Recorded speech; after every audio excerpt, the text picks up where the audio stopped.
This installation guide is for a Chevrolet Traverse. The part installed in this video is a Draw-Tite model number 75528 Hitch. You will need the tools seen here to complete this installation. Hey, what's up you guys? Putting a trailer hitch on your Chevy Traverse can take you and your family to some pretty cool places, like out on a lake for a boat ride or out on some trails for mountain bike riding or quad riding. It can also tow a U-Haul trailer to just about anywhere in North America. Let's go ahead and break this hitch down and get you and your family outdoors. So right out of the box, we have a 2-inch receiver hitch, weighs about 24 pounds, has a nice round tube stylish design. We have a couple attachment points up here to mount to the vehicle's frame. We've got also, you'll see a tab welded here. This is going to be mounting brackets for the bumper beam. One thing I also want to point out is we have a tab welded here. This is a wiring bracket. So you can mount a 7-round or a 4-flat to this once you're done with the install.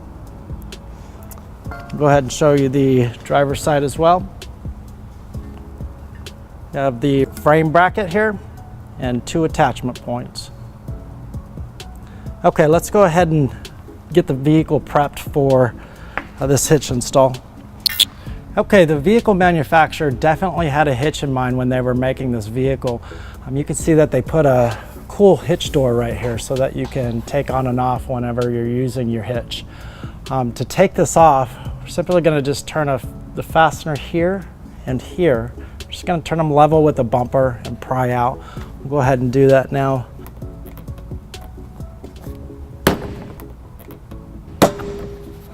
You can see that there's a couple tabs here that it slots right into the top of the fascia here. We're moving over to the passenger side, just above the exhaust here. You can see the 2 attachment points here for the hitch.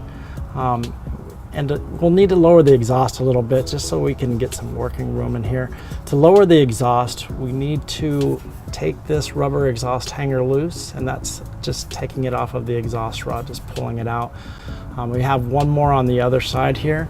I'll point that out for you. Same thing, just pull it back. It'll come right out. To take these down, I'm gonna go ahead and spray some soapy water on here. It just makes it a little easier to slide out. And then there's a couple different ways you can pull these out. You can pull them out just by hand. I'll be using some exhaust pliers here. Just makes it a little bit simpler. Okay, we'll spray some lubricant or soapy water on that exhaust hanger and rod.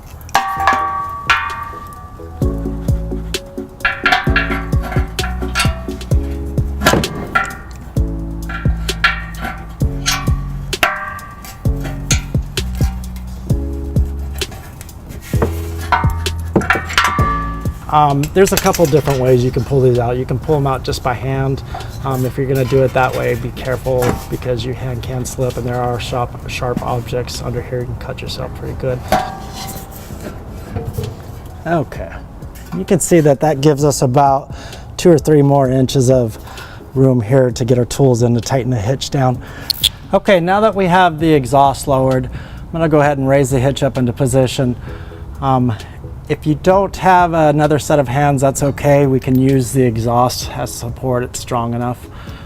So I'll raise the passenger side up, have the exhaust support it, and I'll raise the driver's side up, and I'll put a bolt in to support it here, and then move back over to the passenger side and put the hardware in there. And then lastly, we'll put the 2 bumper beam bolts in and tighten her down. Let's go ahead and do that.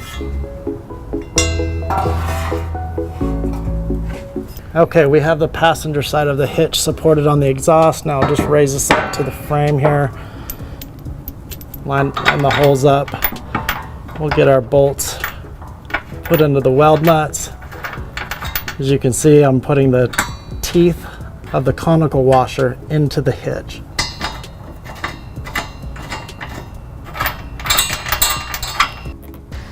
Now with the driver's side supported, we're going to move over to the passenger side here and get our provided bolts into the frame weld nuts here.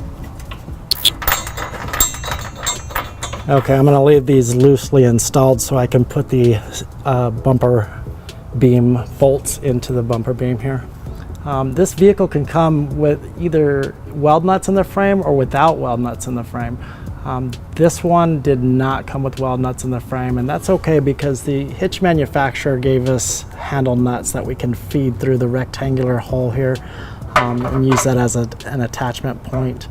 These handle nuts can bend how we like them so that it can sit flush on the frame. We are also going to put a spacer in between the hitch and the bumper beam. There's just a little bit of space there left over, so this will get sandwiched in between, and that'll be placed right above the hitch tab here. Now we'll put our handle nut in, and we'll put the bolt and provided conical tooth washer in. And you can see that the teeth of the washer are facing up so that it will contact the hitch. And once we get the handle nut and the bolt lined up here, we'll just spin it on, and there we go. I'll swing over and do the driver's side as well. Okay, now that we've got that guy snugged up a little bit, you'll see that the handle nuts have their handles still sticking out here. There's many things that you can do with them. You can cut them, you can bend them around to hide them. I usually just tuck them up here, bend them up a little bit, and put it behind the plastic piece here. I do that on both sides. It stays out of the way and unseen.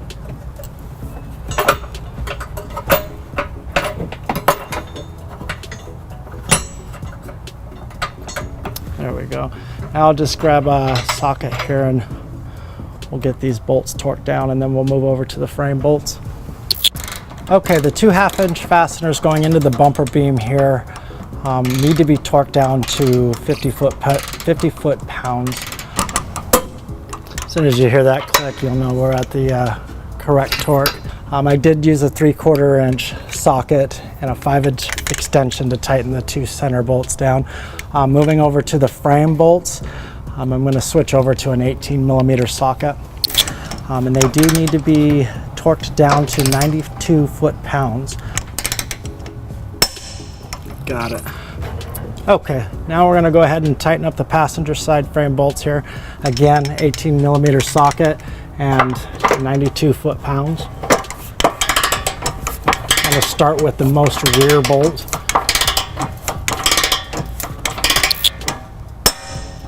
Okay. To get the most forward bolt, I'm going to take our extension off because we're directly above the exhaust. Okay, the last thing that we need to do is raise the exhaust back up and get it back on the hangers. Be a little tricky sometimes. There we go.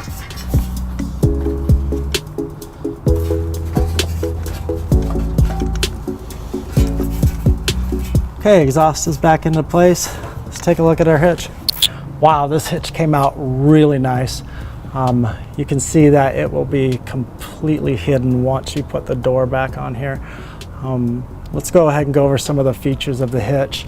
We'll start with the 2-inch receiver here. It is 2 inches by 2 inches all the way around. We have the safety chain loops here. That's for when you're towing a trailer. It keeps you from, if it ever gets disconnected, the chains will catch the trailer and keep it from going off down the road. Next, we'll talk about the weight ratings here. We've got 5,000 max gross trailer weight, 750 pounds tongue weight. Tongue weight is what's the weight that is going to be pushing down right here.